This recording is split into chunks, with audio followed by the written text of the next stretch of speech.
حالم از قلم نمرہ احمد۔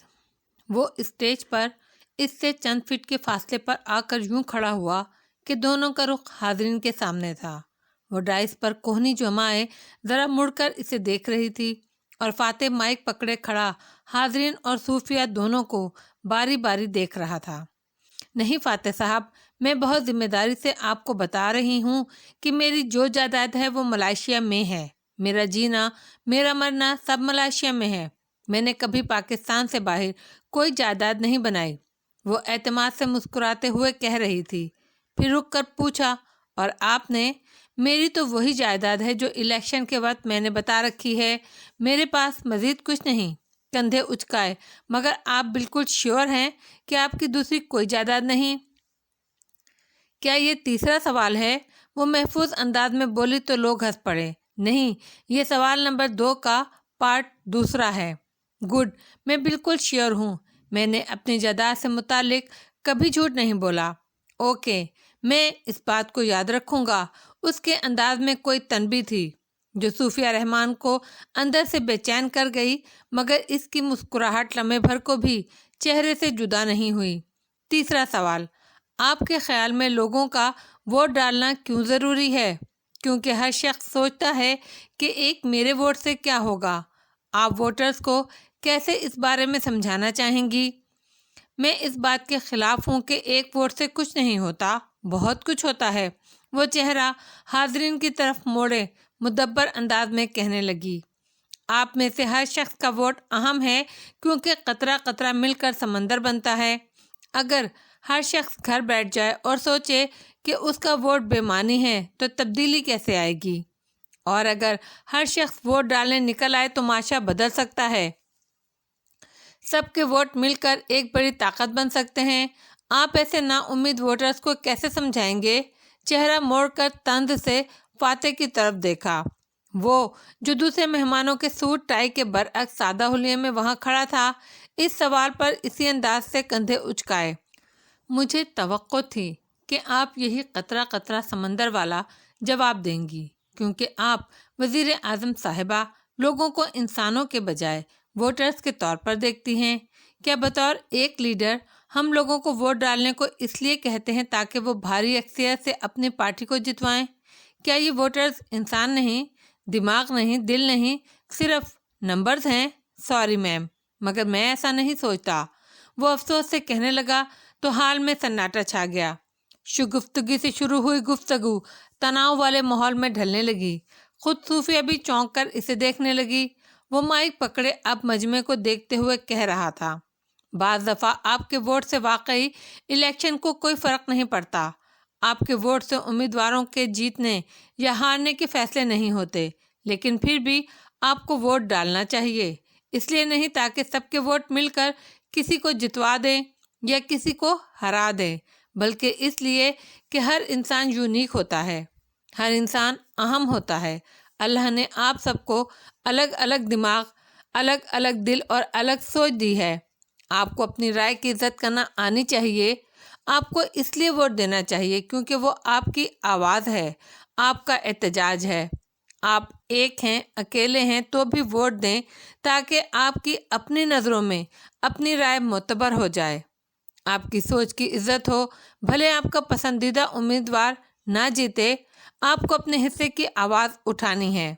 آپ اپنے ووٹ کے لیے جواب دہ ہیں، چاہے قطرہ قطرہ مل کر قلزم نہ بنے، چاہے تبدیلی اور انقلاب نہ بھی آئے، مگر آپ کو اپنی آواز کو سستی یا نا امیدی سے نہیں دبانا چاہیے۔ وہ خاموش ہوا تو ہال میں تالیاں گونجنے لگیں۔ ڈائس کے پیچھے کھڑی صوفیہ ہنوز مسکراتی رہی۔ فاتح نے پھر سے گردن موڑ کر اسے دیکھا، میرا آخری سوال، آپ کی پارٹی کے بہت سے سیاستدانوں کے اوپر کرپشن کے سنگین الزامات ہیں۔ کیا آپ اگلے الیکشن میں پھر سے انہی داغدار دامن والے سیاستدانوں کو ٹکٹ دیں گی؟ اور اگر دیں گی تو کیوں؟ اس سوال کے بھی 2 حصے ہیں۔ وہ مسکرا کر مائک پر جھک کر بولی، اس لیے اول تو میرے آس پاس کوئی مجرم، کوئی کرپٹ سیاستدان ہے نہیں، لیکن میرے وہ چند ساتھی جن پر پچھلی حکومتوں میں سیاسی اناٹ کے باعث کیسز بنے تھے، ان کی پارٹی کے لیے خدمات ہیں اور وہ الیکٹیبل ہیں۔ آپ کے لیے وہ کرپٹ ہیں، میرے لیے وہ میرے پرانے کارکن ہیں۔ میں ان کو کسی قیمت پر پارٹی سے الگ نہیں کروں گی، کیونکہ میں فرشتے ڈھونڈ کر نہیں لا سکتی۔ سیاست میں شریف اور نیک نام لوگ اسی لیے آنا پسند نہیں کرتے کیونکہ یہاں اتنا کیچڑ اچھالا جاتا ہے کہ لوگ اس سے دور بھاگتے ہیں، مگر میں چونکہ خود ایماندار ہوں، اسی لیے میں یہ گارنٹی دے سکتی ہوں کہ اگر اوپر بیٹھا شخص ایماندار ہو تو وہ اتنے سخت قوانین سے نیچے موجود لوگوں کو فرشتہ بننے پر مجبور کر سکتا ہے۔ پھر گردن موڑ کر استہزائیہ نظروں سے فاتح کو دیکھا۔ اور آپ وان فاتح، آپ سو کالڈ کرپٹ لوگوں کو اپنے ساتھ شامل کریں گے؟ اگر میں سو کالڈ کرپٹ لوگوں کو شامل کرنے لگوں تو مجھ سے بڑا منافق کوئی نہیں ہوگا۔ یانگنگ ہمت برہمت، وہ بڑے اعتماد سے بولا، میں اگر بارایسن نیشنل کا چیئرمین بنا تو میں آپ لوگوں سے ایک وعدہ کرتا ہوں، میں کسی کرپٹ شہرت رکھنے والے سیاستدان کو اپنے ساتھ شامل نہیں کروں گا۔ میں اس بات کو نہیں مانتا کہ صرف اوپر بیٹھے شخص کا ایماندار ہونا کافی ہے۔ نہیں میم، گو کہ یہ درست ہے کہ سخت قوانین ہر کسی کو فرشتہ بننے پر مجبور کر دیتے ہیں، لیکن یہ قوانین ممبر پارلیمنٹ کو بنانے ہوتے ہیں۔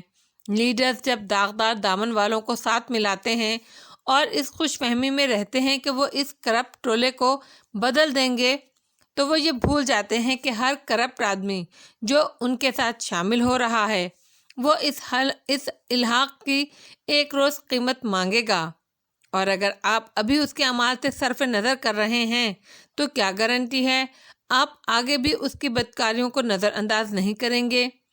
سخت قوانین سارے ملک کو تندرست کر سکتے ہیں، لیکن بیمار دل والے سخت قوانین نہیں بنا سکتے۔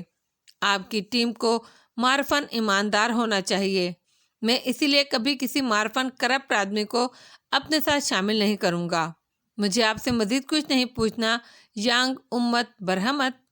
حال تالیوں سے گونج رہا تھا اور وہ شخص بے نیازی سے مائک کسی ورکر کو پکڑاتا اب سیڑھیاں اتر رہا تھا۔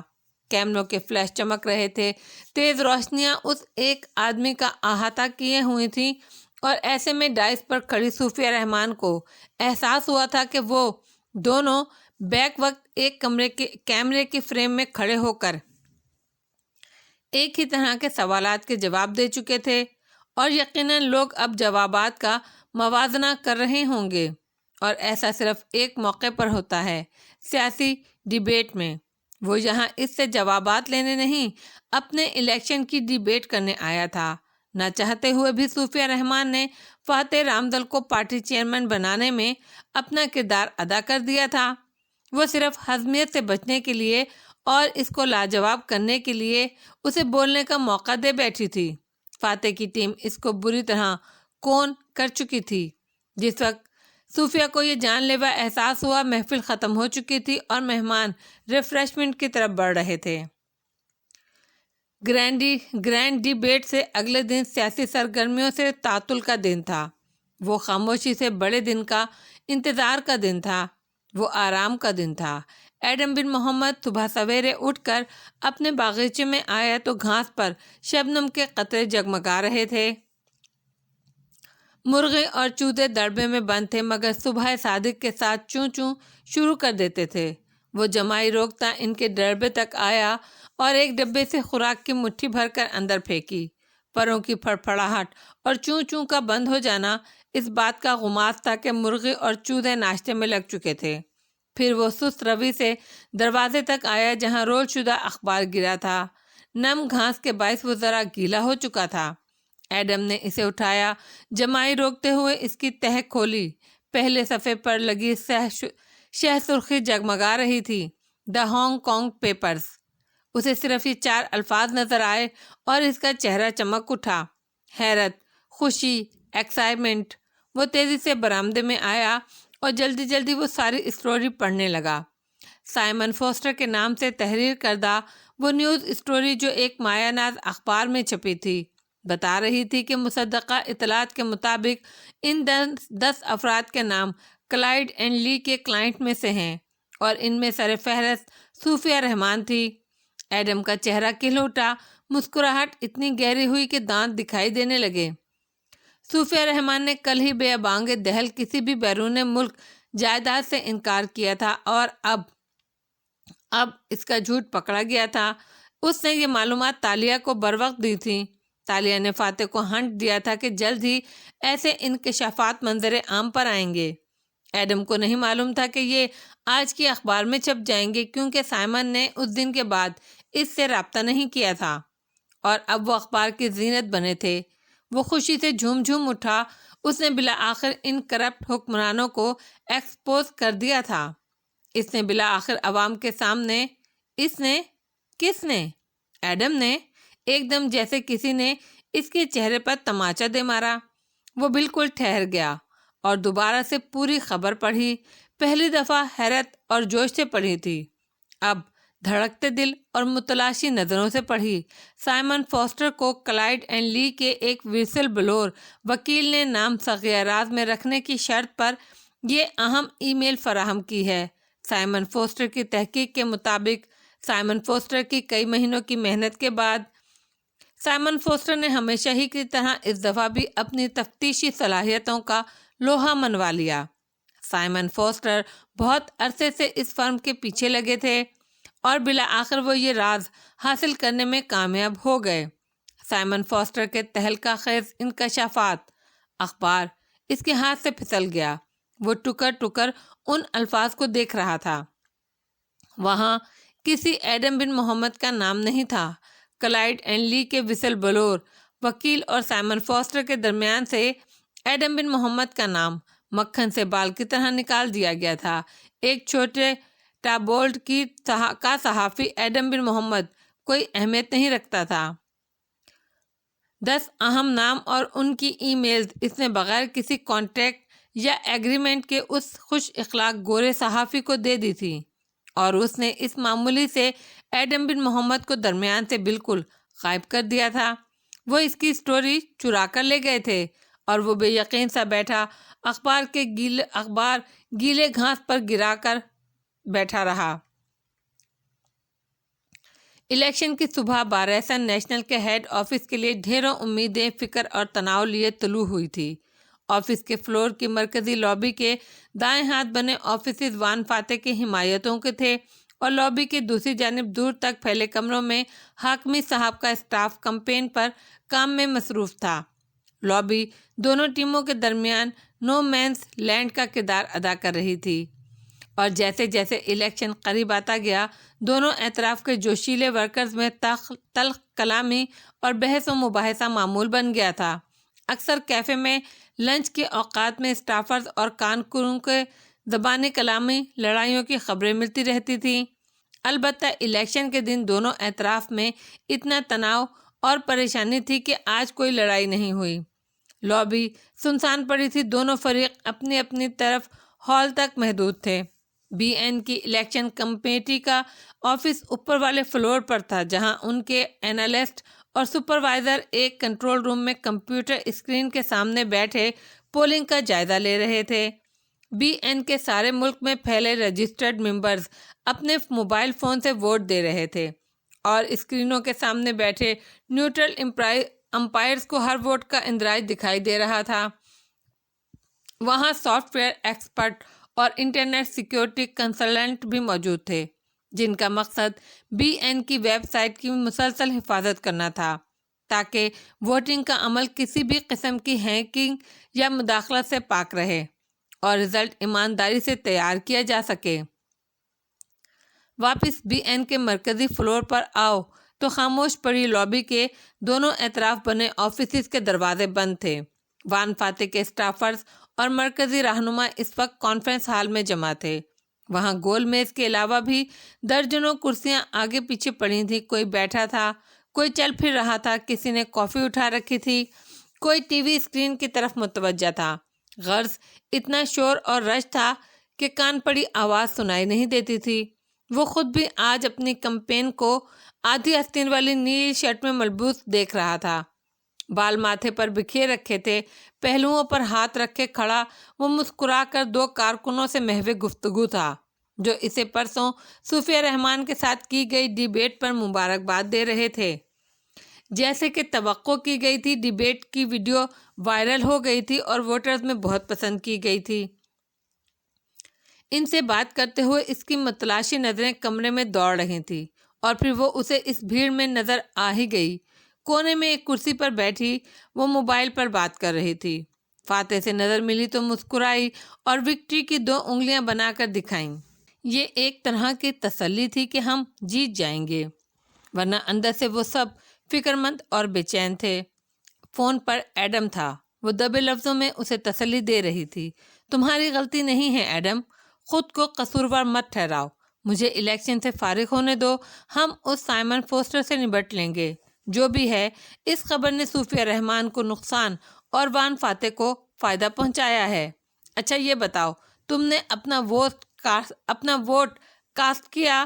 جی چیتالیہ، وہ بوجھل دل سے بولا، میں نے صبح ہی کر دیا تھا، فاتح کے لیے ہے نا؟ ظاہر ہے، وہ اداسی سے مسکرایا، اگر وہ حکومت میں ہوتے تو آج کوئی بھی یوں میری خبر چرا نہیں سکتا تھا، مجھے ان پر پورا اعتماد ہے۔ گڈ، وہ پورے دل سے مسکرائی اور پھر داتن کو فون ملایا اور چھوٹتے ہی بے چینی سے پوچھنے لگی، داتن پدوکا، تم نے ووٹ کاسٹ کیا؟ میں اس وقت مولٹن لاؤ کیک کھا رہی ہوں، دیکھو ذرا یہ مزیدار چاکلیٹ جو اندر سے ابل کر باہر آ رہی ہے، اس کا ذائقہ۔ بات مت بدلو، یہ بتاؤ ووٹ کاسٹ کیا؟ نہیں، نہ مجھے کرنے کا شوق ہے۔ اس نے ناک سکیڑا، تالیہ کے ماتھے پر بل پڑے۔ داتن، ایک اچھی اور ایماندار حکومت کے لیے تمہیں ووٹ کاسٹ کرنا ہوگا۔ ہاں ہاں ہاں، وہ ہنسی، مگر مجھے تو ایماندار حکومت نہیں چاہیے میڈم، میں چور ہوں، میں اسی حکومت کے ساتھ خوش ہوں، حالات جیسے ہیں میں ویسے ہی حالات چاہتی ہوں۔ وہ فون رکھنے ہی لگی تھی جب داتن نے پوچھا، تم نے خود ووٹ کاسٹ کیا تالیہ؟ خیر میں شرط لگا سکتی ہوں تم نے ابھی تک خود بھی ووٹ نہیں دیا۔ یکدم کانفرنس روم کا سارا شور دم توڑ گیا، ساری آوازیں بند ہو گئیں، وہ اپنی خاموشی میں سنتی بیٹھی رہ گئی۔ تمہیں کیسے پتا؟ آہستہ سے پوچھا، کیونکہ میں جانتی ہوں تم اس سارے شور اور ہنگامے سے دور جا کر کچھ دیر سوچو گی، ایک سچے اور ایماندار ووٹر کی حیثیت سے۔ جب تمہیں لگے گا کہ وان فاتح تمہارے ووٹ کا حقدار ہے تب تم اس کو ووٹ دو گی۔ اس نے کال کاٹ دی اور فون پرس میں ڈال کر کھڑی ہو گئی۔ ارد گرد بیٹھے اور چلتے پھرتے لوگوں کے منہ ہل رہے تھے مگر آواز سنائی نہیں دے رہی تھی۔ کسی خواب کسی کیفیت میں تالیہ مراد ان کے درمیان سے گزرنے لگی۔ راستے میں فاتح نے اسے روکا اور وہ مسکرا کر اس سے پوچھ رہا تھا، تم نے اپنا ووٹ کاسٹ کیا ہے نا؟ وہ اس کے قریب رکی اور مسکرائی، پھر چہرہ آگے کو جھکائے دھیرے سے بولی، تالیہ مراد عام ووٹر نہیں ہے جو آئیڈیلزم کا شکار ہوتا ہے اور اپنے لیڈر کو فرشتہ اور مخالف کو شیطان سمجھتا ہے۔ تالیہ مراد سیاست دانوں کے ساتھ کام کرنے والی ایک لڑکی ہے جو دونوں امیدواروں کی کمزوریوں اور خوبیوں سے واقف ہے۔ میں ایک دنیا کو وان فاتح کو ووٹ دینے کے لیے مائل کرتی آئی ہوں کیونکہ وہ میری جاب تھی، لیکن میرا اپنا ووٹ بہت قیمتی ہے، وہ میری ذمہ داری ہے جس کے لیے میں خود کو جواب دہ ہوں۔ مجھے بہت سوچ سمجھ کر فیصلہ کرنا ہے کہ کیا آپ نے میرا ووٹ ارن کیا ہے؟ مسکرا کر کہتی وہ آگے بڑھ گئی اور وہ گردن موڑ کر تعجب سے اسے دیکھنے لگا۔ شور اور آوازوں کے درمیان شاید اسے تالیہ کی بات ٹھیک سے سمجھ نہیں آئی تھی۔ آفس سے نیچے فلور پر مال تھا۔ وہ کافی شاپ میں آئی اور اپنی کافی لیے درمیانی میز پر جا بیٹھی۔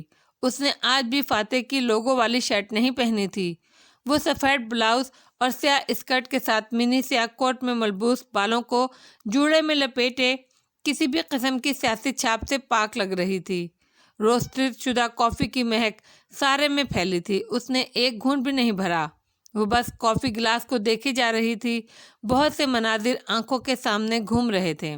وہ اسرا کی دوست کی حیثیت سے اس سے متعارف ہوئی تھی اور اس نے پوچھا تھا کہ تاشا، تمہاری زندگی میں کیا اچیومنٹ ہیں، تم کیا کرتی ہو؟ پھر اس نے تالیہ کو اپنی لائبریری میں چھپ چھپا کر جاتے دیکھا تو وہ دونوں کے درمیان تلخی در آئی۔ پھر فاتح نے اس پر فائل چوری کا الزام لگا ڈالا تو یہ تلخی بے بسی بھرے غصے میں بدل گئی، مگر قدیم ملاقہ کے جنگل نے ان سب کو بدل دیا تھا۔ وہ مشکلوں کے ساتھی بن گئے، وہ اس کا استاد، اس کا لیڈر بن گیا۔ وہ آگے چلتا تھا، راستہ دکھاتا تھا اور وہ پیچھے پیچھے قدم اٹھاتی تھی۔ اس نے تالیہ مراد کو سچ بولنا سکھایا، اس نے تالیہ کو خوف سے آزاد ہونا سکھایا۔ فاتح نے اسے اپنے وعدے نبھانے اور اپنے قول کو پورا کرنے کا طریقہ سکھایا۔ حاکمین نے اسے کیا سکھایا تھا؟ وہ اپنی جگہ سے اٹھی اور آس پاس کی میزوں پر بیٹھے لوگوں کو ایک دم مخاطب کیا۔ کیا آپ لوگوں نے آج BN کے الیکشن میں ووٹ ڈالا ہے؟ چند گردنیں اس کی طرف مڑیں۔ سنہری جوڑے والی خوبصورت لڑکی ان سے مخاطب تھی۔ آپ میں سے کتنے لوگ BN کے ممبرز ہیں؟ اس نے جواب نہ ملنے پر مزید بلند آواز میں پوچھا۔ 3 ہاتھ بلند ہوئے، باقی لوگ خاموش رہے، کچھ واپس پلٹ گئے۔ مجھے معلوم ہے آپ میں سے بہت سے ممبر ہیں مگر وہ ووٹ نہیں ڈالنا چاہتے کیونکہ ان کو لگتا ہے سارے سیاستدان ایک سے ہوتے ہیں۔ مجھے بھی یہی لگتا تھا۔ وہ میز کے پیچھے سے نکلی اور بولتی ہوئی قدم اٹھاتی کاؤنٹر تک آئی، پھر چہرہ میزوں کی طرف موڑا۔ کسی نے اسے پہچان لیا اور سرگوشی کی، یہ وان فاتح کی کمپین مینیجر ہے۔ دیگر لوگ بس کافی پیتے اور اسنیکس کھاتے اس کو خاموشی سے دیکھنے لگے۔ مگر سارے سیاستدان ایک جیسے نہیں ہوتے، جیسے سارے ڈاکٹرز ایک جیسے نہیں ہوتے۔ آپ کو وان فاتح کی بہت سی باتوں پر اعتراض ہوگا، میں جانتی ہوں، مگر جب آپ کسی سرجن کے پاس آپریشن کے لیے جاتے ہیں تو کیا اس بات سے فرق پڑتا ہے کہ وہ سرجن اپنی ذاتی زندگی میں کیسا ہے، اس کی شادی، اس کے بچے کیسے ہیں؟ نہیں پڑتا نا، کیونکہ آپ کو سرجن کے پروفیشنل کام سے غرض ہوتی ہے۔ وہ بلند آواز میں مسکراتے ہوئے کہہ رہی تھی، ہر شخص ہر کام میں نہیں اچھا ہوتا، ہو ہی نہیں سکتا۔ ذاتی تعلقات ان لوگوں سے بنانے چاہیے جو کردار اور عادات کے اچھے ہوں، مگر کام کے لیے ان لوگوں کی مدد لینی چاہیے جو اپنے پروفیشن میں اچھے ہوں۔ وان فاتح اکھڑ ہے، بے نیاز ہے اور کسی حد تک لاپرواہ بھی ہے، مگر اپنے پروفیشن میں وہ کیئرنگ اور لونگ فیملی مین ٹائپ لوگوں سے زیادہ اچھے ہیں۔ سیاستدان کا کام ہوتا ہے قانون بنانا، عوام کے پیسے کی حفاظت کرنا۔ مجھے لگتا ہے وہ یہ دونوں کر سکتے ہیں۔ انہوں نے مجھے سچ بولنا سکھایا، وعدوں پر عمل کرنا سکھایا ہے۔ میں ان کو ووٹ دینے جا رہی ہوں۔ ابھی بھی پولنگ میں آدھا گھنٹہ باقی ہے۔ آپ بھی ووٹ دیں کیونکہ یہ آپ کے اپنے لیے ہیں۔ یہ کہتے ہوئے اس نے اپنا موبائل نکالا اور اسکرین کو روشن کرتی آگے بڑھ گئی۔ اسے وہ وقت یاد آیا جب وہ جیا کے چائے خانے میں کھڑے ہو کر لوگوں کو فاتح کی مدد کے لیے بلا رہی تھی۔ آج وہ جدید ملاشا کی کافی شاپ میں وہی کام کر رہی تھی۔ تو یہ طے تھا کہ ان دونوں نے ساتھ رہنا تھا اور ہمیشہ رہنا تھا۔ کوئی چیز، کوئی سازش، کوئی انسان اب ان کو الگ نہیں کر سکتا تھا۔ مطلوبہ بٹن دبا کر اپنا ووٹ وان فاتح کے لیے کاسٹ کر کے وہ ایک دم شانت ہو گئی تھی۔ اس نے برسوں تک اس ملک سے چرایا تھا، آج وہ اس ملک کو دینے جا رہی تھی۔ ایک بہت ملائیشیا کا خواب بالآخر پورا ہونے جا رہا تھا اور ایک کھری اور ایماندار حکومت کی طرف پہلا قدم۔ پولنگ ختم ہونے کے گھنٹے بعد رزلٹ آنا تھا اور جیسے جیسے وقت گزر رہا تھا تالیہ کی بے چینی میں اضافہ ہوتا جا رہا تھا۔ جانے کیا ہونے والا ہے؟ وہ واپس اوپر نہیں گئی، نیچے مال میں ہی پھرتی رہی۔ گھنٹہ گزرا تو اس کا فون بجنے لگا۔ اس نے جلدی سے فون سائلنٹ کر دیا۔ ہار یا جیت وہ کوئی کال اٹینڈ نہیں کر سکتی تھی۔ دل بری طرح دھڑک رہا تھا۔ لفٹ سے اوپر کی طرف سفر کرنا آج بہت کٹھن لگ رہا تھا۔ بدقت بوجھل قدم اٹھاتی وہ اوپر واپس آئی۔ لفٹ کے دروازے کھلے تو سامنے لابی کا منظر نمایاں ہوا۔ چند کارکن ایک طرف منہ لٹکائے بیٹھے تھے اور چند سامنے ٹولی کی صورت خوشی سے گلے مل رہے تھے۔ اداس کارکن، خوش کارکن، کون فاتح کا تھا، کون حاکمی کا، وہ کسی کا چہرہ نہیں دیکھنا چاہتی تھی۔ بس تیزی سے اپنے کانفرنس روم کی طرف بڑھنے لگی۔ 1 قدم، 5 قدم، 10 قدم۔ اندر وہی شور مچا تھا۔ ٹی وی اسکرینز روشن تھی اور تمام لوگ کھڑے ہوئے تھے۔ اس نے ان لوگوں میں گھرے فاتح بن رامدل کو دیکھا اور اسی پل فاتح نے اسے دیکھا۔ وہ مسکرایا، سر کو خم دیا۔ تالیہ مراد کا سانس تھم گیا۔ سارے شور میں چند آوازیں بے حد نمایاں تھیں۔ وان فاتح الیکشن جیت گئے، 12,500 ووٹس کی لیڈ سے ہم الیکشن جیت گئے۔ وان فاتح BN کے نئے چیئرمین ہیں۔ وان فاتح اگلے وزیر اعظم۔ وہ ایک دم نڈھال تھی، ایک کرسی پر گر گئی اور سر دونوں ہاتھوں میں گرا لیا۔ ایک طویل خوفناک سفر تمام ہوا اور اس سفر کی ریاستیں رائے گاہ نہیں گئی تھیں۔ وہ لوگوں میں گھرا تھا، اس کے قریب نہیں آ سکتا تھا، مگر تالیہ کے لیے بس اس کی مسکراہٹ ہی کافی تھی۔ اب آرام کا وقت تھا، اسے خوشی منانے کا وقت تھا۔ ایک ہفتے کے بعد حالم کا بنگلہ صبح کی چمکیلی روشنی میں نہایا تھا۔ رات بارش خوب برسی، اسی لیے گھاس ابھی تک گیلا تھا۔ پروسیکیوٹر صاحب نے سراہتی نظروں سے اس خوبصورت بنگلے کو دیکھا اور پھر گھنٹی پر ہاتھ رکھ دیا۔ دروازہ چند لمحے بعد ہی کھل گیا۔ باہر آنے والی لڑکی تصویروں سے زیادہ خوبصورت تھی۔ اس نے گلابی رنگ کا بازو کا رنگ پہنا تھا اور کاندھے پر اسٹول ڈال رکھی تھی۔ سنہری بال گھنگریالے کر کے چہرے کے ایک طرف پڑے تھے، موتیوں کی لڑی گردن سے چپکی تھی اور چہرے پر ہلکا ہلکا میک اپ نظر آتا تھا۔ انگلی میں بیش قیمت سرخ آنسو والی انگوٹھی دمک رہی تھی۔ آئیے اندر آئیے، وہ خوش دلی سے مسکرا کر کہتی ان کو اندر لے آئی۔ امید ہے میں نے آپ کو ڈسٹرب نہیں کیا ہوگا۔ احمد نظام چاروں طرف کا بغور جائزہ لیتے اس کے پیچھے اندر آئے۔ اندر بڑا سا لاؤنج تھا جس کے ایک طرف زینہ اوپر جاتا دکھائی دے رہا تھا اور دوسری طرف اوپن کچن تھا۔ ارے نہیں، میں بس متجسس ہوں کہ آپ کو مجھ سے ملنے کی نوبت کیوں پیش آئی۔ وہ خود بڑے صوفے پر ٹانگ جما کر بیٹھ گئی تو سامنے بیٹھتے ہوئے احمد نظام نے دیکھا وہ کوہنی صوفے کے ہتھے پر جمائے انگلی پر گھنگریالی لٹ لپیٹنے لگی تھی۔ اس کے انداز میں کچھ شاہانہ سا تھا جو عام لڑکیوں سے مختلف تھا۔ آپ پبلک پرسنالٹی بنتی جا رہی ہیں چیتالیہ۔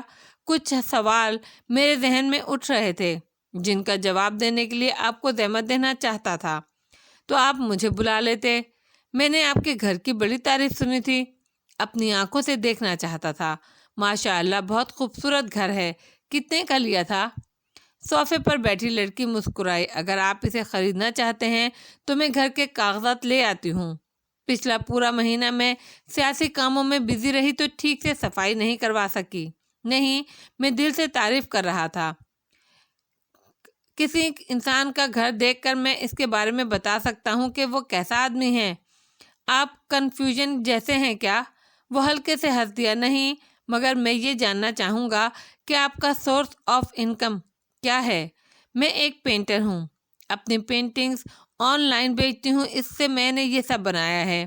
میرے پاس سارا منی ٹرائل، بینک ڈاکومنٹس اور ٹیکس ریٹرن موجود ہیں۔ وہ سب میں نے دیکھے ہیں چیتالیہ، لیکن اکثر منی لانڈرنگ کرنے والے بھی اسی طرح اپنے بلیک پیسے کو وائٹ کرتے ہیں۔ فرضی پینٹنگ، فرضی سیلز۔ میں منی لانڈرنگ نہیں کرتی تو آپ کیا ہیں؟ اس سوال پر وہ ہلکا سا ہنسی۔ میں تالیہ ہوں، اور تالیہ صاحبہ، مجھے یہ بات عجیب لگتی ہے کہ ایک مصروف سوشلائسٹ اور پینٹر جس کے پاس اتنی دولت ہے وہ کسی ریسٹورینٹ میں بطور ویٹرس کام کرے۔ وہ غور سے اس کا چہرہ دیکھ کر بولا۔ تالیہ نے تعجب سے ابرو اٹھائے۔ آپ یہ سمجھتے ہیں کہ میں کہیں ویٹرس بن کر کام کرتی رہی ہوں؟ آپ اس بات سے انکاری ہیں کیا؟ تالیہ نے افسوس سے سر ہلایا۔ آپ کے انویسٹیگیٹر نے میرے بارے میں نامکمل معلومات دی ہیں آپ کو، یعنی آپ انکار کر رہی ہیں کہ آپ ویٹرس بن کے؟ صرف ویٹرس نہیں، میں تو سویپر بھی رہی ہوں، لانڈری بھی کی ہے، لائبریرین بھی تھی، ایک جگہ تو میں جمناسٹک بھی کرتی تھی، ایک چڑیا گھر میں پرندوں کو کھانا کھلانے کا کام بھی کیا ہے، چند ایک لوگوں کے گھر میں کک بھی رہی ہوں، اور کسی کی ہاؤس کیپر بھی۔ ایک دفعہ میں سوئمنگ ٹیچر بھی بنی تھی، اور ایک دفعہ رائفل شوٹنگ کوچ۔ میں آپ کو ان لوگوں کے نام دے دیتی ہوں جہاں میں نے کام کیا ہے، آپ ان سے پوچھ سکتے ہیں۔ پروسیکیوٹر احمد نظام کو اس جواب کی توقع نہیں تھی، وہ بالکل لاجواب سے ہو گئے تھے۔ تو آپ نے اتنی دولت ہونے کے باوجود یہ سب کام کیوں کیے؟ پہلے آپ مجھے یہ بتائیں پروسیکیوٹر صاحب۔ وہ آگے کو ہوئی اور سامنے بیٹھے شخص کی آنکھوں میں جھانکا۔ قانون میں کہاں لکھا ہے کہ اتنی ساری جابس کرنا جرم ہے؟ میں نے تو ہر جگہ اپنا نام تالیہ ہی بتایا ہے، میں نے کسی سے غلط بیانی نہیں کی، تو پھر مسئلہ کیا ہے؟ پروسیکیوٹر صاحب اب پتلیاں سکیلے اسے دیکھ رہے تھے۔ بالکل، یہ جرم نہیں ہے، لیکن عجیب ہے، آپ ایسا کیوں کرتی ہیں؟ ارے واہ، اتنے سالوں بعد کسی نے مجھ سے یہ سوال پوچھا ہے۔ وہ چہک اٹھی، پھر کھڑی ہوئی اور کچن تک گئی، کیبنٹ کھول کر ایک کتاب نکالی اور واپس آ کر اس کے سامنے میز پر رکھی اور اپنی جگہ پر بیٹھی۔ یہ کتاب پڑھی ہے آپ نے؟ انہوں نے نظریں جھکا کر دیکھا۔ بنگارا ملایو، جی ہاں، اسکول میں پڑھی تھی۔ کیا آپ کو سنہری بالوں والی شہزادی تاشا کا حلیہ یاد ہے؟ بادامی شکل کی آنکھیں، ستوا ناک، ابھرے ہوئے گال کی ہڈی اور بیضوی فیس کٹ۔ اب مجھے دیکھیں اور بتائیں کہ کیا آپ رین کرنیشن پر یقین رکھتے ہیں؟ احمد نظام نے تعجب سے ابرو اچکائے۔ 7 جنموں پر؟ ہرگز نہیں، میں مسلمان ہوں۔ مگر مجھے لگتا ہے کہ میں شہزادی تاشا کا دوسرا جنم ہوں، ملاکا سلطنت کی شہزادی تاشا۔ آپ کو لگتا ہے آپ وہ ہیں؟ ہاں، لڑکی نے پلکیں جھپکائیں۔ صرف وہی کر سکتی تھی یہ سارے کام، کھانا پکانا، سلائی کڑھائی، جنگی امور، اور پھر وہ سلطان کی مشیر بھی تھی۔ اب مجھے دیکھیں، کیا میں یہ سب نہیں کر سکتی؟ کیا میں نے وان فاتح کو الیکشن نہیں جتوایا؟ پروسیکیوٹر صاحب غور سے اسے دیکھنے لگے۔ کیا وہ لڑکی کسی آبسیسڈ قسم کی سائیکوپیتھ ہونے کی اداکاری کر رہی تھی یا وہ واقعی سائیکوپیتھ تھی؟ فیصلہ کرنا مشکل تھا۔ میرا ہر عمل شہزادی تاشا کے اعمال کا مرر امیج ہے۔ میں سچے خواب بھی دیکھتی ہوں اور ان جگہوں پر جا کر کام کرتی ہوں جہاں سے مجھے انسپریشن ملتی ہے، پھر میں پینٹنگز بناتی ہوں۔ بظاہر میں ایک آرٹسٹ ہوں، لیکن سر، آپ نے پوچھا ہے تو بتا رہی ہوں کہ اپنے نزدیک میں شہزادی تاشا کی رینکارنیشن ہوں۔ پھر اس نے ٹیک لگائی اور مسکرا کر پوچھا، کچھ اور جاننا ہے آپ نے؟ نہیں، اتنا بہت ہے۔ امید ہے آپ نے سارے سوالات کے جواب سچ بتائے ہوں گے۔ میں نے سب سچ کہا ہے سر، وہ مسکرائی۔ بس ایک آخری سوال۔ وہ اٹھے اور پوچھنے لگے، آپ نے کوئی میڈ وغیرہ نہیں رکھی؟ آپ کے گھر کا کام کون کرتا ہے؟ سوال قدرے غیر متوقع تھا۔ تالیہ ذرا سا چونکی۔ میں خود کرتی ہوں، صفائی، ڈسٹنگ، سب کچھ۔ اوکے۔ وہ کھلے دل سے مسکرائے اور جانے کے لیے اجازت چاہی۔ تالیہ نے انہیں نہیں روکا، بس گھنگریالی لٹ انگلی پر لپیٹتی سوچتی نظروں سے انہیں جاتے دیکھتی رہی۔ باہر اپنی کار میں وہ بیٹھے ہی تھے کہ فرنٹ سیٹ پر بیٹھے انویسٹیگیٹر نے بے چینی سے پوچھا، کیسی رہی ملاقات؟ لڑکی نے اچھی کہانی بنائی، خود کو آبسیسڈ قسم کی سائیکوپیتھ ظاہر کیا۔ انسپریشن لینے کے لیے وہ یہ جابس کرتی تھی، اور اس کو تمام قوانین کا بھی علم تھا کہ امیر ہو کے جاب کرنا جرم ہو ہی نہیں سکتا۔ اس نے کوئی جاب نہیں چھپائی، پیپر ورک بھی اس کے پاس ہے، ہم نے اس کے ٹیکس ریٹرن وغیرہ بھی دیکھ رکھے ہیں۔ بظاہر وہ کلین ہے، تو آپ مسکرا کیوں رہے ہیں؟ وہ غور سے پروسیکیوٹر کے چہرے کی مسکراتی لکیروں کو دیکھ رہا تھا۔ اس کے جو پیپرز ہم نے نکلوائے تھے ان میں درج تھا کہ اس کی کوئی نوکرانی نہیں ہے، تو اس نے بھی یہی کہا کہ وہ گھر کا کام خود کرتی ہے، اور وہ سچ کہہ رہی تھی۔ وہ ہنوز مسکرائے جا رہے تھے۔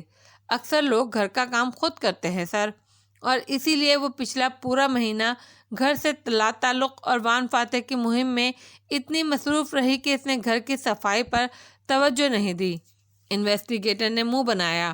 کیا اس کا فرنیچر اتنا میلا تھا جو آپ خواتین کی طرح نقص نکال رہے ہیں؟ صرف دیواریں، وہ صاف نہیں تھیں، ان پر فریم مارکس تھے، دن کی روشنی میں وہ صاف نظر آتے ہیں۔ وہ ان کی عادی ہوگی، اسی لیے اسے احساس نہیں ہوا کہ خالی دیواروں پر بڑی بڑی پینٹنگز کے ڈسٹ مارکس ہیں۔ مطلب جب کوئی پینٹنگ دیوار پر آویزاں کی جاتی ہے تو وہ چکور حصہ گرد سے بچ جاتا ہے۔ اس کی دیواروں پر جگہ جگہ چوکٹھے بنے تھے جن کے اندر دیوار کا پینٹ چمک رہا تھا۔ یقیناً اس نے چند ہفتے قبل اپنے گھر سے بہت سی پینٹنگز اتاری ہیں، مگر دیواروں پر جھاڑو پھیرنے کا خیال اسے نہیں آیا۔ دیواروں پر بھی جھاڑو پھیرا جاتا ہے؟ انویسٹیگیٹر نے جھرجھری لی۔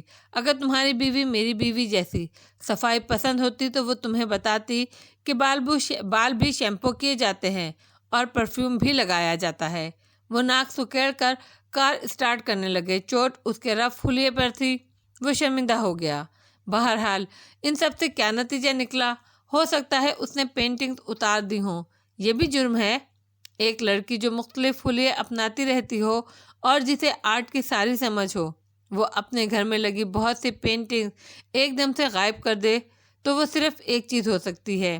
کار سڑک پر ڈالتے وہ سنجیدگی سے بولے تھے، آرٹ تھیف۔ انویسٹیگیٹر کی ریڑھ کی ہڈی میں سنسنی خیز لہر دوڑ گئی تھی۔ حالم کے بنگلے کا لان صبح کی بارش کے بعد سے نکھرا نکھرا لگ رہا تھا۔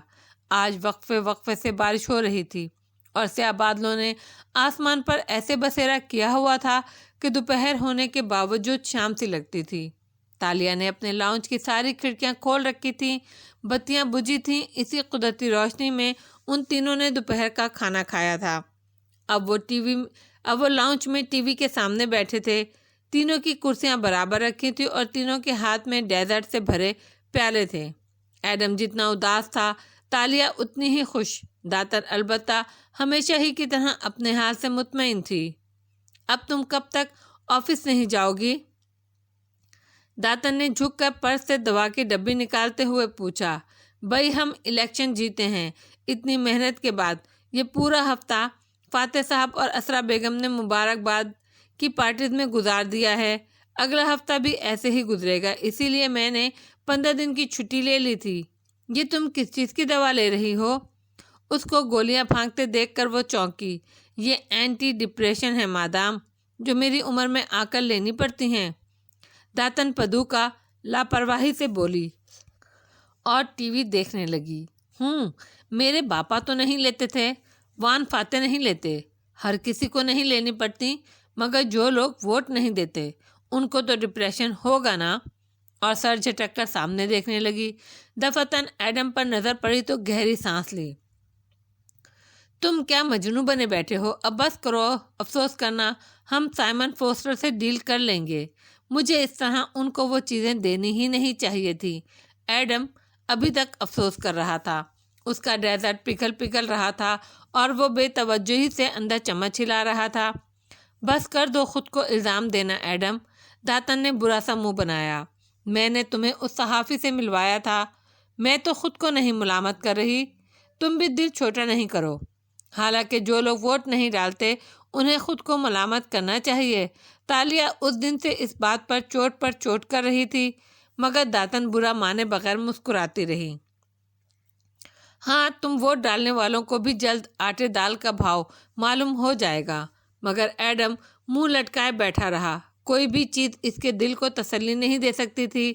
تالیہ اور داتن نے ایک دوسرے کو دیکھا، پھر تالیہ بچوں کو پچکارنے والے انداز میں گویا ہوئی۔ دیکھو ایڈم، فی الوقت تمہیں خوش ہونا چاہیے۔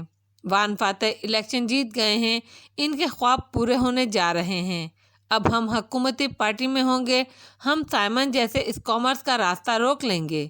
ایڈم نے نظریں اٹھا کر اسے دیکھا۔ میں خوش ہوں چہ تالیہ، مگر کچھ نہیں۔ آج ہم سب باہر ڈنر کرتے ہیں، سیلیبریٹ کرتے ہیں۔ اف، میں اتنی خوش ہوں کہ بتا نہیں سکتی۔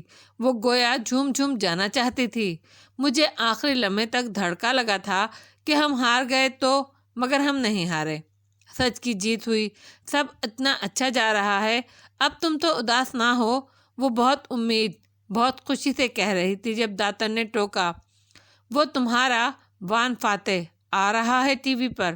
تالیہ نے مسکرا کر اسکرین کو دیکھا اور آواز اونچی کی، چیئرمین وان فاتح کہو۔ مگر سوری، تم نے تو ووٹ ہی نہیں ڈالا۔ مگر داتن نے جواب نہیں دیا۔ وہ آگے ہو کر غور سے اسکرین پر چلتی خبر دیکھنے لگی۔ تازہ اطلاعات کے مطابق بارسن نیشنل کے نئے چیئرمین وان فاتح نے اپنی پارٹی میں LAP کے اتحاد کو خوش آمدید کیا ہے۔ ابھی LAP کی مرکزی قیادت کی وان فاتح سے BN کے ہیڈ کوارٹر میں ملاقات ہوئی ہے، جس میں انہوں نے BN میں شمولیت کا اعلان کر دیا ہے۔ واضح رہے کہ BAP کے مرکزی قائدین میں امیر الدین بداوی، کنگ چانگ اور ہشام جرجیز بھی شامل ہیں، جن پر کرپشن کے بڑے بڑے مقدمات درج ہیں اور جو کچھ عرصے پہلے تک وزیر اعظم صوفیہ رحمان کے ساتھ تھے اور اسی وجہ سے وہ کرپشن مقدمات کا سامنا کرنے سے بچ رہے تھے۔ ناظرین کو یاد کرواتے چلیں، ابھی چند دن پہلے وان فاتح نے صوفیہ رحمان سے ایک غیر رسمی مباحثے کے دوران قوم سے وعدہ کیا تھا کہ وہ بری شہرت والے کرپٹ سیاستدانوں کو کبھی بھی پارٹی میں شامل نہیں کریں گے، لیکن ہانگ کانگ پیپرز کے بعد صوفیہ رحمان کی کمزور ہوتی پوزیشن اور تازہ ملی چیئرمین کی سیٹ نے وان فاتح کو ان کا پہلا وعدہ توڑنے پر مجبور کر دیا ہے۔ نیوز کاسٹر بلند آواز میں مسکراتے ہوئے پڑھ رہی تھی۔ حالم کے بنگلے میں سناٹا چھا گیا تھا۔ یہ خبر غلط ہے شاید۔ تالیہ کی آنکھیں اسکرین پر جمی تھیں۔ کیا تالیہ؟ وہ تصویریں دکھا رہے ہیں۔ وان فاتح ان لوگوں سے ہاتھ ملا رہے ہیں۔ یہ تو واقعی ہشام جرجیس ہے، بدنام زمانہ ہشام جرجیس۔ ایڈم کی آواز کسی کنویں سے آتی سنائی دے رہی تھی، مگر تالیہ نے سختی سے نفی میں سر ہلایا۔ میڈیا باتوں کو بڑھا دیتا ہے، مگر یہ ملے چینل نہیں ہے، یہ بین الاقوامی چینل ہے، اور بی این کا آفس ہی لگ رہا ہے مجھے وہ۔ مگر وان فاتح نے تو وعدہ کیا تھا کہ… ایڈم دنگ تھا اور اسی پل داتن کا قہقہا سارے میں گونجا۔ تالیہ نے گردن موڑ کر اسے دیکھا، وہ گردن پیچھے پھینک کر ہنستی جا رہی تھی۔ ہا ہا ہا، اس نے بدقت چہرہ سیدھا کر کے ہنستے ہوئے انہیں دیکھا۔ ہاں بھائی، ووٹ ڈالنے والوں، بن گیا تمہارا بہتر ملائیشیا، کر دیے وان فاتح نے سارے وعدے پورے۔ ایڈم ہکا بکا سا اسکرین کو دیکھ رہا تھا اور تالیہ، اس کی نظریں تصویروں میں دکھائی دیتے فاتح کے ہاتھوں پر جمی تھیں، جو جرجیس جیسے بدنام زمانہ آدمی کے ہاتھ سے مصافحہ کر رہے تھے۔ داتن ہنستی جا رہی تھی۔ تم دونوں ابھی تک نہیں سمجھے؟ ارے یہ سب ایک کون تھا، الیکشن سب سے بڑا کون گیم ہوتا ہے۔ تم ووٹرز کو لگا کے ووٹ ڈالنا تمہارا آئیڈیا تھا، تم اپنی مرضی سے ووٹ ڈال رہے تھے۔ نہیں بے وقوفو، اگر ووٹ سے تبدیلی آنی ہوتی تو یہ لوگ الیکشن کو ختم کر چکے ہوتے۔ یہ سارے سیاستدان کون آرٹسٹ ہیں، اسکامرز ہیں، انہوں نے تمہارے ساتھ کانفیڈنس گیم کھیلا ہے۔ تمہیں سب سے زیادہ اعتماد کس چیز پہ تھا؟ اپنے خوابوں کے پورا ہونے پر۔ انہوں نے تمہارے لالچ کو استعمال کیا۔ تم نے ووٹ خود نہیں ڈالا، انہوں نے تم سے ڈلوایا ہے۔ اور ہر کون کے آخر میں ایک اچھے کون مین کی طرح یہ سیاستدان کی ایگزیکٹ تھی، ایسی ایگزیکٹ جس کے بعد ٹارگٹ کچھ نہیں کر سکتا۔ وہ ہاتھ ملتا رہتا ہے اور اسے تب احساس ہوتا ہے کہ وہ بے وقوف بن گیا، کیونکہ سیاستدان نے ڈیل کر لی۔ اسے اگلا الیکشن جیتنے کے لیے ہشام جرجیس جیسے لوگوں کا ساتھ اور پیسہ چاہیے، ایڈم اور تالیہ جیسے لوگوں کے خواب نہیں۔ وہ جھکی اور بوتل سے 2 گولیاں نکال کر ان کے سامنے میز پر رکھیں۔ تم دونوں کو اس وقت ان کی ضرورت ہے۔ اور ایک دفعہ پھر سے ہنسنے لگی۔ انہوں نے ملاقہ میں بھی یہی کیا تھا، انہوں نے مراد راجہ کے ساتھ ڈیل کر لی تھی۔ ایڈم کھویا کھویا سا بولا۔ تالیہ ایک دم اٹھی، کار کی چابی اٹھائی اور دروازے کی طرف لپکی۔ اس کا چہرہ دھواں دھواں ہو رہا تھا۔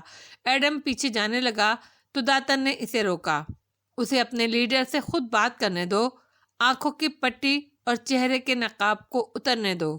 وہ اپنے لیڈر کی ہار اور جیت دونوں کے لیے تیار تھی، لیکن کسی کو چاہیے کہ وہ ووٹرز کو تیسرے منظر نامے کے لیے بھی تیار کر دیا کرے۔ وہ آہستہ سے بولی، اگر لیڈر جیت کر بھی اصول ہار دے تو پھر کیا کرنا چاہیے؟ وہ اس کے لیے تیار نہیں تھی۔ ایڈم آہستہ سے واپس بیٹھا اور بالکل گمسم ہو گیا۔ چیئرمین کا آفس ان کے پرانے آفس سے اوپر والے فلور پر تھا۔ اس کے باہر ایک چھوٹا سا آفس سیکریٹری کا بھی بنا تھا، جو اس وقت خالی تھا۔ تالیہ کی چھٹی کے پیش نظر ادھر آج کل فاتح کا باڈی مین بیٹھتا تھا۔ چیئرمین آفس اندر سے بے حد وسیع اور پرتعیش تھا۔ اس کی مرکزی کرسی اونچی اور سبز رنگ کی تھی۔ فاتح بن رامدل اسی کرسی پر بیٹھا میز پر رکھی فائل دیکھ رہا تھا جب تالیہ دروازہ کھول کر اندر داخل ہوئی۔ وہ سادہ فراک پر گردن میں اسٹرول کی بکل مارے بالوں کی رف سی پونی بنائے گلابی تمتماتے چہرے کے ساتھ کھڑی تھی۔ فاتح نے کافی کا گھونٹ بھرتے ہوئے اسے دیکھا اور مسکرایا۔ آؤ تاشا، یہ لڑکا بالکل اچھی کافی نہیں بناتا، شکر ہے تم نے اپنی چھٹی ختم کی۔ وہ لب بھینچے اس کے قریب آ کر کھڑی ہوئی۔ نظریں اس کے چہرے پر گڑھی تھیں۔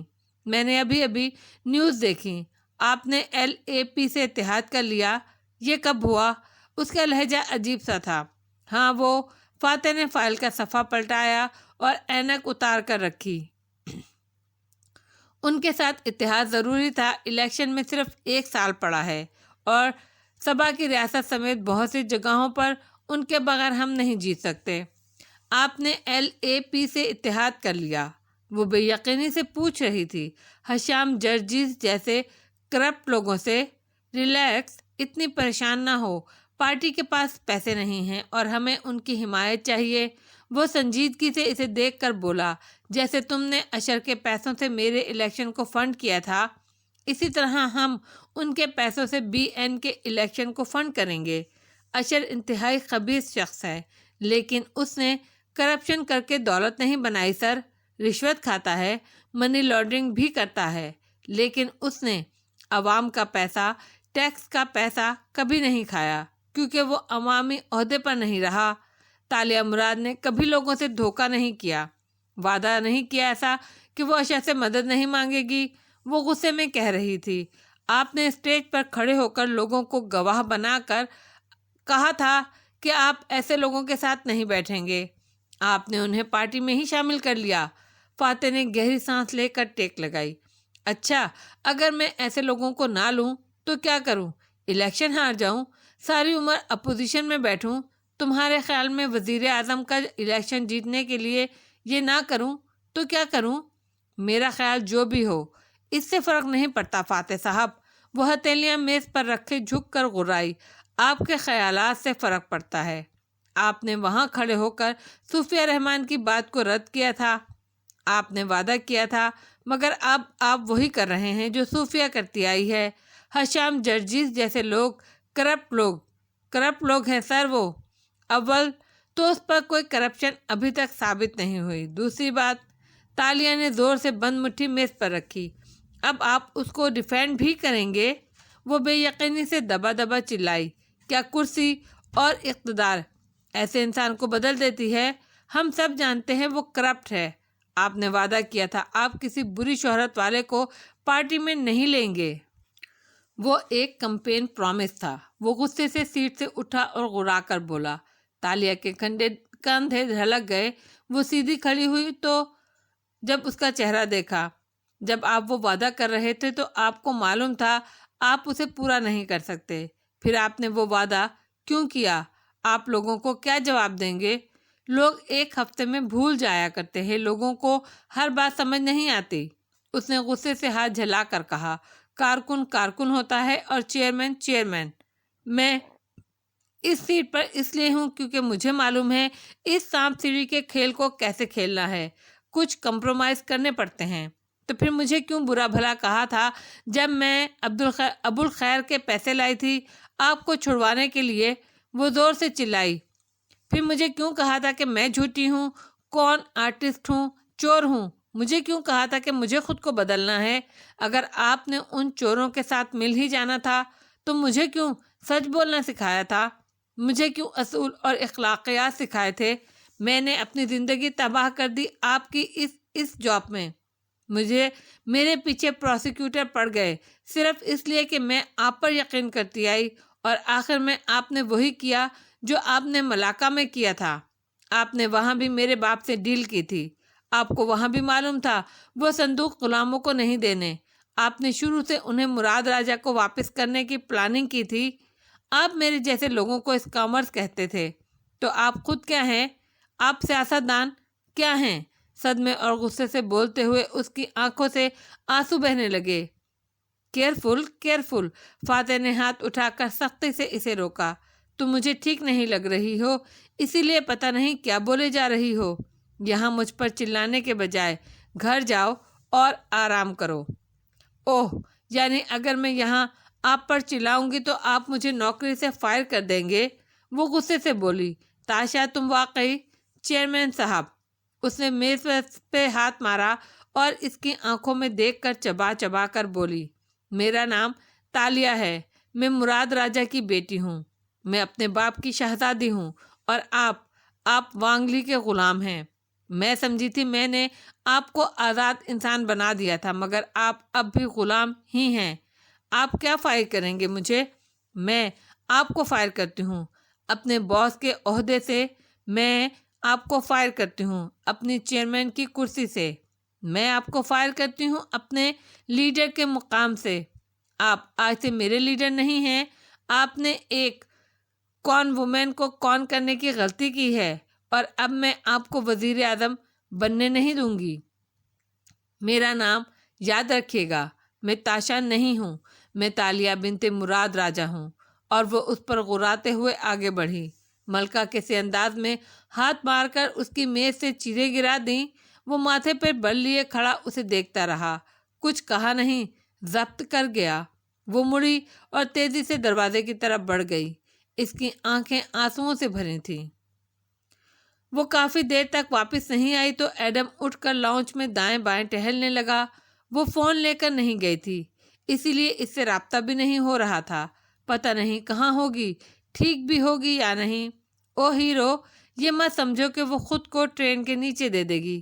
وہ تالیہ ہے، اس سیاستدان کو کھری کھری سنا کر اس کی ایک آدھ چیز توڑ کر ہی آئے گی۔ داتن اب صوفے پر بیٹھی کسی دوسری قسم کی ڈیزرٹ کھا رہی تھی۔ اس ساری صورتحال سے سب سے زیادہ خوش وہی تھی۔ ایڈم نے رک کر خفگی سے اسے دیکھا۔ یہ کوئی اچھی بات ہے کیا؟ میرا کوئی قصور نہیں ہے اس میں، تم لوگوں نے اسے ووٹ دے کر بنایا تھا چیئرمین، اب خود بھگتو۔ اور چاکلیٹ سے بھرا چمچ منہ میں رکھا، پھر بے چینی سے ٹہلنے لگی۔ وہ کیا کہیں گی ان سے؟ اسے 100 طریقے آتے ہیں ان بادشاہوں سے بات کرنے کے۔ سلطان مرسل شاہ کو اس کے سوالوں نے لاجواب کر دیا تھا نا۔ بندھارا فاتح کیا چیز ہے؟ وہ اب چمچ سے پیالے میں رکھا ویفر توڑ رہی تھی۔ ہاں واقعی۔ ایڈم کمر پر ہاتھ باندھے پھر سے ٹہلنے لگا۔ دفعتاً وہ رکا اور اچھمبے سے داتن کو دیکھا۔ کون سے سوال ہیں؟ وہ مگن سا کھا رہی تھی۔ چیتالیہ کے کون سے سوالات نے مرسل شاہ کو لاجواب کر دیا تھا؟ داتن نے اسے گھور کر دیکھا۔ وہ شہزادی تاشا کے 7 سوال جو اس نے مرسل شاہ کے سامنے رکھے تھے شادی کی شرط کے طور پر، خود لکھی تھی نا تم نے بنگارا ملایو، خود ہی بھول گئے ہو؟ ایڈم الجھ کر اسے دیکھنے لگا۔ شہزادی تاشا نے تو کوئی سوال نہیں رکھے تھے، وہ تو بس غائب ہو گئی تھیں۔ ارے یار، وہ رکھی ہے نا بنگارا ملایو۔ کچن کی میز کی طرف اشارہ کیا۔ ہم نے تو بچپن میں امتحان کے لیے ان سوالات کا رٹا بھی لگایا تھا، اور تمہیں خود نہیں یاد؟ وہ برا سا منہ بنا کر وہ کھانے لگی۔ ایڈم بجلی کسی تیزی سے میز تک گیا اور کتاب اٹھائی، پھر جلدی سے فہرست کھولی۔ کون سے باب میں تھے وہ سوالات جو اس کا سوال ادھورا رہ گیا؟ ابواب کی فہرست پر انگلی پھرتی انگلی ٹھہر گئی۔ فہرست میں 15 ابواب کے نام درج تھے۔ ایڈم کو اچھی طرح یاد تھا اس نے صرف 12 ابواب لکھے تھے، شاید بعد میں 12 ابواب کے 15 بنا دیے گئے ہوں، اس نے سوچا، لیکن 12 ابواب کے وہی نام تھے جو اس نے لکھے تھے۔ 1-2 لفظ آگے پیچھے تھے مگر معنی وہی تھے۔ دھڑکتے دل سے اس نے 12ویں باب کا آخری صفحہ کھولا اور تمام غلاموں کو آزاد کروا کر بندھارا کی بیٹی ایک دن اپنے گھوڑے پر سوار نکلی جنگل کی طرف۔ پھر نہ دیکھا کسی ذی نفس نے اس کے بعد اس کو، شاید وہ بادلوں کے اوپر چلی گئی تھی یا اس کے پار جہانوں میں۔ اس نے کپکپاتے ہاتھوں سے اگلا صفحہ پلٹایا، باب نمبر 13 از آدم بن محمد۔ اور جب لوٹی شہزادی تاشا اپنے سفر سے اپنے مورخ کے ساتھ، تو دیکھا اس نے اپنے ملاکہ کو عجیب حالت میں۔ ایڈم نے کرنٹ کھا کر وہ کتاب چھوڑ دی، یوں لگتا تھا کسی شے نے اندر سے نکل کر اسے ڈس لیا ہو۔ کتاب زمین پر جا گری اور ایڈم خوفزدہ نگاہوں سے اسے دیکھتا دور ہٹنے لگا۔